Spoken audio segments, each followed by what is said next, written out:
जो प्रमाणित करते हैं कि भी अपराध हुआ है। संबंध है भ्रष्टाचारियों का और प्रशासनिक अधिकारियों का, ये भी अपने आप में एक बड़ा सवाल है। साफ लग रहा है कि भाई 2,61,849 रुपए का गबन हुआ है। मुझे लगता है, शक लगता है कि दोषियों को कहीं ना कहीं संरक्षण दिया जा रहा है और उनका बचाव किया जा रहा है। रिश्वत देते पकड़े गए और रिश्वत दे के छूट गए आरटीआई के माध्यम से। उसके ही आधार पर मैंने जो शिकायतें करी हैं, जिला स्तर, प्रदेश स्तर, खंड स्तर पर जितनी भी शिकायतें करी हैं वो ऑथेंटिक प्रूफों के साथ करी हैं। जो मेरे पास प्रमाण थे, जो साक्ष्य के रूप में हैं, जो प्रमाणित करते हैं कि भी अपराध हुआ है।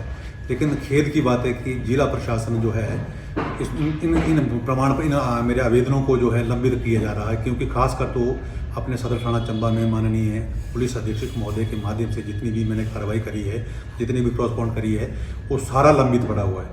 उस पर कार्रवाई नहीं की जा रही है, क्योंकि जिससे प्रमाण हो रहा है, मुझे प्रमाणित हो रहा है, मुझे लगता है, शक लगता है कि दोषियों को कहीं ना कहीं संरक्षण दिया जा रहा है और उनका बचाव किया जा रहा है।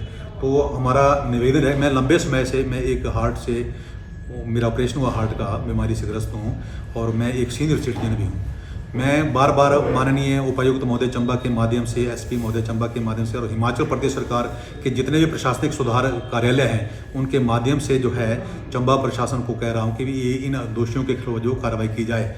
लेकिन दोषियों के बचाव में क्यों ना जाने हमारे मामलों को लंबित किया जा रहा है, ये हमें मालूम नहीं है। मुझे दुख लग रहा है कि भाई अब हम इस पायदान पर पहुँच चुके हैं। एक तो बीमारी से ग्रस्त हैं, दूर एक भ्रष्टाचार के खिलाफ लड़ाई लड़ रहे हैं, फ्री ऑफ कॉस्ट अपने बच्चों के पेट, बाल बच्चों के पेट पर लात मार करके, अपने परिवार की रोजी रोटी को गुआ करके हम जो है इस लड़ाई में पड़े हुए 2009 से। इसमें मेरा एक रिक्वेस्ट रहेगा कि इससे पहले भी मैंने अपने आरटीआई लगाई थी, तो कई लोगों को हमने जो है 17% ऐसे हैं जो अक्यूज्ड बने हैं कोर्ट में, और जिसमें अच्छे अधिकारी भी हैं, और वो हाई कोर्ट से अभी भी एंटीसिपेटरी पर है। जो मुकदमा जो है 42/12 तीसा में इंद्राज हुआ, थाना इंद्राज हुआ था, जिसका चालान कोर्ट में पेश हो चुका है, और 96/15 वो भी तीसा थाना से चालान कोर्ट पेश हो चुका है। और जो फॉरेंसिक लैब की रिपोर्ट है उसमें भी खुलासा हो चुका कि अपराधी हैं, लेकिन अभी मामला कोर्ट में विचाराधीन है। कुछ लोग हाई कोर्ट से एंटीसिपेटरी पर हैं। ऐसे ही मामले जो तीसा में मामले थे, सेम ही मामले मैंने एसपी महोदय के माध्यम से थाना चंबा को भेजे हैं, जो कार्रवाई अभी लंबित है, जिसके बारे में उम्मीद है कि एसपी महोदय जरूर इस हमारी फरियाद को 2 दिन के अंदर सुनेंगे। अन्यथा हमारा प्रोग्राम है कि मंडे से 19 तारीख या 20 तारीख से हम जो है धरना प्रदर्शन पर बैठ जाएंगे कुछ टाइम के लिए, और उसके बाद हम जो हैं यहाँ से बाइक, इसके बारे में ज्ञापन हमने डीसी महोदय को सौंप दिया, पहले सौंपा हुआ है।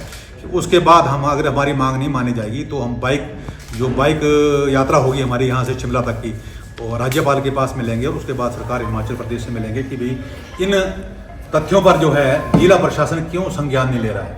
बड़े खेद की बात है, बड़े दुख की बात है कि एक तो फ्री ऑफ कॉस्ट लड़ाई लड़ें, अपने विधान का मान सम्मान करें, और विधान की धज्जियाँ उड़ाने वालों का जो है बचाव हो रहा है। तो ये एक मेरा निवेदन रहेगा जिला प्रशासन से, और मुझे उम्मीद ही है कि अच्छे अधिकारी हैं चंबा में, इस आवाज़ को सुनेंगे, हमारी दुखी आवाज़ को सुनेंगे।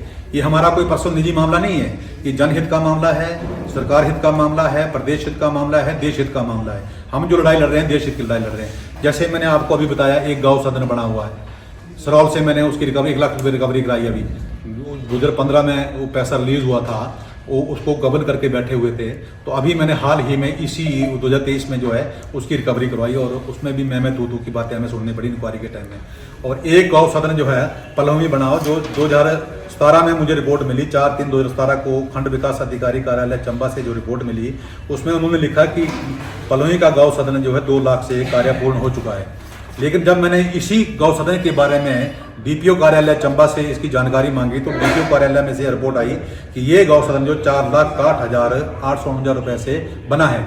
लेकिन अब सवाल यहाँ खड़ा होता है कि 2,60,849 रुपये अनाधिकार तरीके से कहाँ खर्च हुआ। तो इससे साफ प्रतीत होता है कि एक अधिकारी की रिपोर्ट के विपरीत जब दूसरे अधिकारी की रिपोर्ट आ रही है, तो उसमें साफ लग रहा है कि भाई 2,61,849 रुपये का गबन हुआ है। ऐसे ही इसी तर्ज पर एक सामुदायिक भवन पकड़ा हुआ है विकास खंड चंबा के अंतर्गत आने वाली ग्राम पंचायत जडेरा में, जिसमें पुलिस जांच अधिकारी ने खुलासा तो कर दिया कि जो डोनेटेड लैंड है, जो सामुदायिक भवन के नाम से जो जमीन डोनेट हुई है, वहाँ पर सामुदायिक भवन नहीं बना, वो जमीन खाली है, वहाँ पर लोगों के मवेशी चरा करते हैं। फिर उसके बावजूद भी सरकार, पुलिस प्रशासन जो है दोषियों के विरुद्ध FIR देने में क्यों कतरा रही है, हमें हमारे समझ से बाहर है। क्योंकि उसमें भी 3,25,000 रुपये का गबन हुआ है, गोलमाल हुआ है। जब सामुदायिक भवन है ही नहीं तो आप अंदाजा लगा सकते हैं, पुलिस ने खुलासा कर ही दिया कि उस लैंड पर सामुदायिक भवन नहीं है, तो 3,25,000 रुपये का गोलमाल हुआ।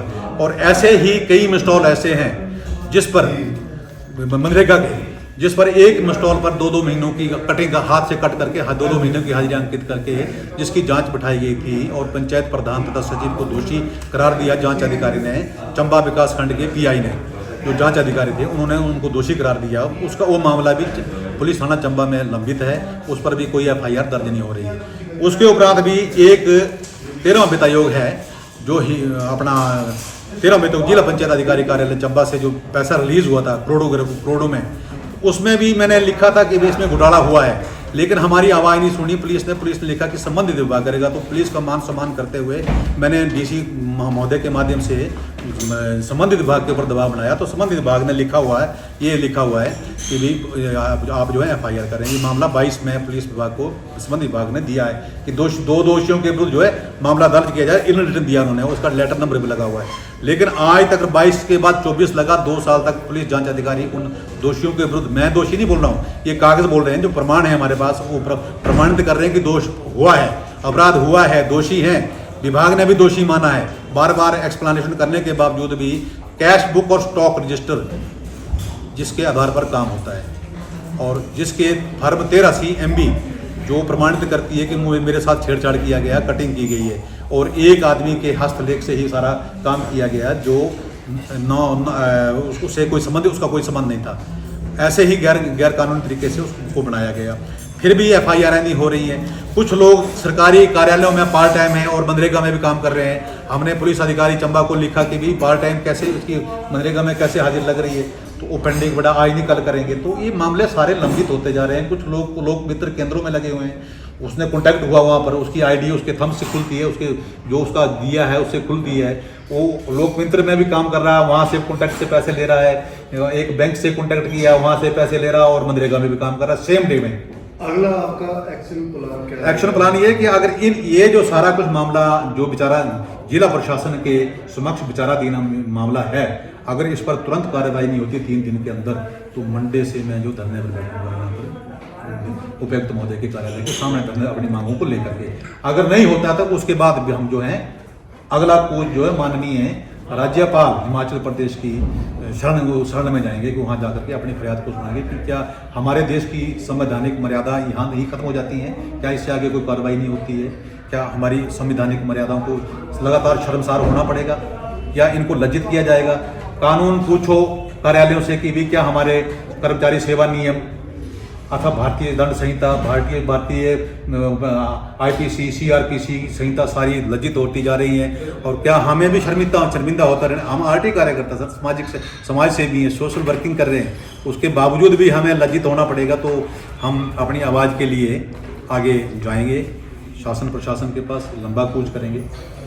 Thank you. सभी को मेरा नमस्कार। मेरा नाम उत्तम चंद्र वशिष्ठ है। मैं अभी जडेरा, सिलाघराट, चंबी और गुजरोता पंचायत से BDC हूँ और इसके अलावा कुछ सामाजिक संस्थाएं हम चला रहे हैं। पिछली बार भी 2021 में हमने धरना प्रदर्शन किया था 1 अगस्त से 16 अगस्त तक और जो उसमें हमने मांगे रखी थी, हालांकि उनके परिणाम आ चुके हैं और पॉजिटिव रिजल्ट आए हैं कह सकते हैं। जो हमने मांगे रखी थी कि जो भ्रष्टाचार में संलिप्त प्रधान थे या सचिव वगैरह जो भी प्रशासनिक अधिकारी, तो वो निलंबित हो चुके हैं। लेकिन वही दस्तावेज, वही सबूत जो हमने धरने से पहले दिए थे शिकायतों के, अपने शिकायत पत्रों के माध्यम से, और धरने में भी मांग रखी थी और धरने के बाद फिर हमें कोर्ट और हाई कोर्ट के माध्यम से हमें लड़ना पड़ा, जब जाके मतलब उन्हें निष्कासित किया गया।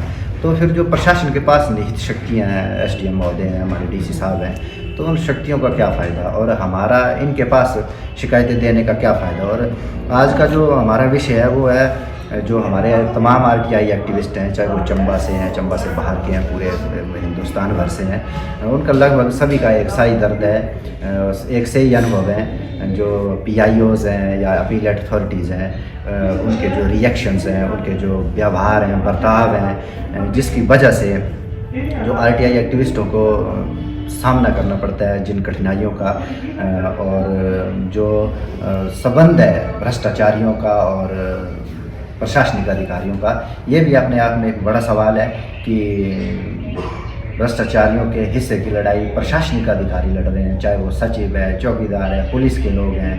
तो ये तो हमारी शिकायतें देने का तो एकदम से ही बेकार हो गया, समझो कि मतलब रिश्वत देते पकड़े गए और रिश्वत दे के छूट गए। हमने शिकायतें तो दी कि रिश्वत कोई गड़बड़ हुई है प्रशासन के पास, और प्रशासन ने फिर रिश्वत लेके उनको छोड़ दिया।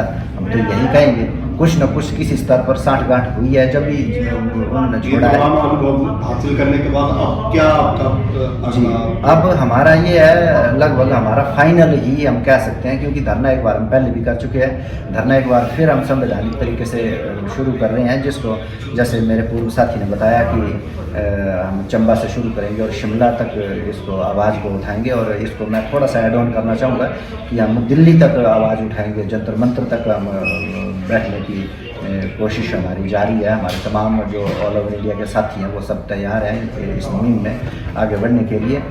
खैर वो तो बाद की बात है कि हम क्या करेंगे क्या नहीं करेंगे, हमारे अनुभव में क्या आएगा। लेकिन आज जो हमारे मुद्दे हैं, मैं उन पे थोड़ा सा चर्चा करना चाहूँगा कि बिल्कुल 420 के बिल्कुल स्पष्ट जो हमने विद प्रमाण दिए, सबूतों के साथ दिए, जिसमें एकदम से FIR होनी चाहिए थी, 420 के सबूतों के साथ दिए, जिसमें डबल हाजिरियाँ लगी हैं वगैरह वगैरह, जैसा मेरे पूर्व साथी बता रहे थे।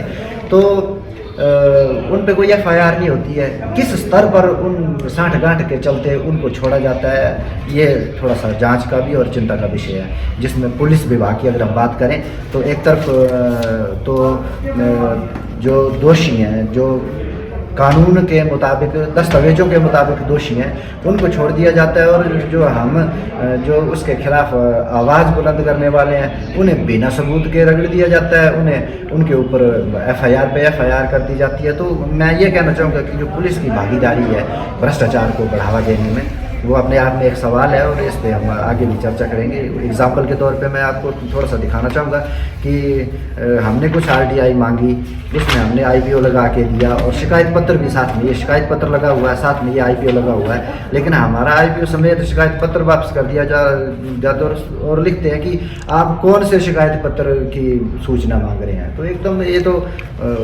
भटकाने वाली बात हुई है। मतलब अपनी शक्तियों का दुरुपयोग, मैं कहना चाहूँगा कि पुलिस जो है वो अपनी शक्तियों का दुरुपयोग करती है। जो आपने विषय रखे थे उनमें क्या क्या विषय आपने रखे थे? उसमें जो विषय रखे थे, आज तक हम दर्जनों विषय दे चुके हैं, लेकिन एक मुख्य मुद्दा मैं बताना चाहूँगा आपको, जो शुरू में हमने दिया था समुदाय भवन का। जैसा कि मेरे पूर्व साथी ने बताया कि 3,25,000 की लागत से एक समुदाय भवन बना है, जो कागजों में बना है। जब RTI लगी, जब पता चला 10-12 साल के बाद कि कोई समुदाय भवन बना है, जहाँ बना है वहाँ गाँव के लोगों को, वहाँ के आसपास के लोगों को भी पता नहीं था कि समुदाय भवन बना है। जब हमने इसके खिलाफ आवाज़ उठाई तो जिन्होंने गोल घपला किया था, जिन्होंने ज़मीन डोनेट करी है वगैरह वगैरह, जो कागज पत्र मिले, वही आदमी कहीं शटरिंग करता हुआ पाया जा रहा है कि वो मिस्त्री भी है, वो प्रधान भी है, वो हाजी भी है, वो मस्जिद भी चलाता है, वो मदरसा भी चलाता है, वो समुदाय भवन का भी गोल मोड़ उन्होंने किया है। लेकिन जब हायर लेवल इंक्वायरी होती है, तो जब SDM साहब थे यहाँ पे, शिवम प्रताप सिंह जी, जब वो वहाँ पे विजिट करते और बोला जी समुदाय भवन दिखाओ, तो उन्होंने ऐसे इशारा करके दिखा दिया कि ये समुदाय भवन है। तो जब वो समुदाय भवन जहाँ दिखाते हैं, वहाँ तो सारी सरकारी भूमि है, और जितनी भी कंस्ट्रक्शन है, चाहे वो मस्जिद है, मदरसा, जो भी बना रखा है, घर है वगैरह है, वो सब सरकारी भूमि पे है। और जो डोनेटेड लैंड है वहाँ पे तो कुछ है ही नहीं। लेकिन अब इसको एक और एंगल दिया जाता है कि इसको धार्मिक मुद्दा बनाने के लिए अपने समुदाय के धर्म के लोगों को इकट्ठा करके प्रशासन पर दबाव करके हमारे ऊपर एक FIR दी जाती है। उस FIR की इंक्वायरी के लिए बुलाया जाता है, तो थाने में SHO साहब हमारे साथ मारपीट करते हैं। हालांकि हमने वो भी एक प्राइवेट कंप्लेंट दी हुई है कोर्ट में। SHO को आज पेशी भुगतने के लिए आना पड़ता है। मैं नाम लेना चाहूँगा, शकीनी कपूर SHO था उस वक्त यहाँ पे, और उसके साथ 5-6 लोगों की और भी टीम थी। थी, जो अब कोर्ट में विचाराधीन है मामला। उन्होंने हमारे साथ मारपीट करी थी। समुदाय भवन का जो भी फाइल हम लेके गए उसने ऐसे फेंक दी और सीधे मारपीट शुरू कर दी और हमें सरेंडर करवाने के चक्कर में कि जी आप इस लड़ाई को बंद करो। और मतलब उनकी किस स्तर पर ये साँठ-गाँठ थी, है, चल रही है आज तक, वो एक जांच का विषय है, एक चिंता का विषय है। इसमें मैं दिखाना चाहूँगा कुछ ज़रूरी बातें जो मैं आपको बता रहा हूँ कि ये जो कंस्ट्रक्शंस हुई हैं वो सरकारी भूमि पर है। उसके लिए हमारे पास दस्तावेज हैं जो हमें सरकार से ही प्राप्त हुए, तहसीलदार कार्यालय से। अभी एक ये चीज़ हमने ये सबको भेजा हुआ है, DPO को, BDO को, SP को, SHO को, ठीक है जी। इसके अलावा शिमला में DGP को, राज्यपाल को, सबको हमने भेजा हुआ है ये मामला। और अभी जो मौजूदा हमारे नए DC साहब आए हैं, रेपसवाल साहब, मुकेश रेपसवाल जी, जब ये ADM थे, ये 17/3/2021 की उनकी राइटिंग है। उन्होंने लिखा है कि if madrasa is being on or running into the community hall necessary action should be taken. ये वीडियो को उन्होंने लिखा है और मे इंक्वायर स्ट्रिक्ट, उन्होंने अपने पेन से ये लिखा है कि इस पे एक्शन होना चाहिए। और इन्होंने लिखा है कि इफ मदरसा अगर ये चल रहा है तो आगे एक और कागज जो प्रधान की रिपोर्ट है, उस वक्त ये विजय कुमार धड़ोक से बेसिकली जो चढ़िया में प्रधान बने थे, अब निलंबित हो चुके हैं। उनकी रिपोर्ट बोलती है कि जो पंचायत घर चढ़ेरा से नीचे बना है, मस्जिद के साथ है, ये समुदाय भवन आज भी ठीक ठाक अवस्था में है। इसकी देख रेख, साफ सफाई व रख रखाव जिम्मेवारी पूर्व की भांति क्योंकि गुज्जर समुदाय के लोग ही करते हैं। कई ये अपनी रिपोर्ट में लिखते हैं कि गुज्जर समुदाय के बच्चे वहाँ रहते हैं, देखभाल करते हैं। तो क्या करते हैं?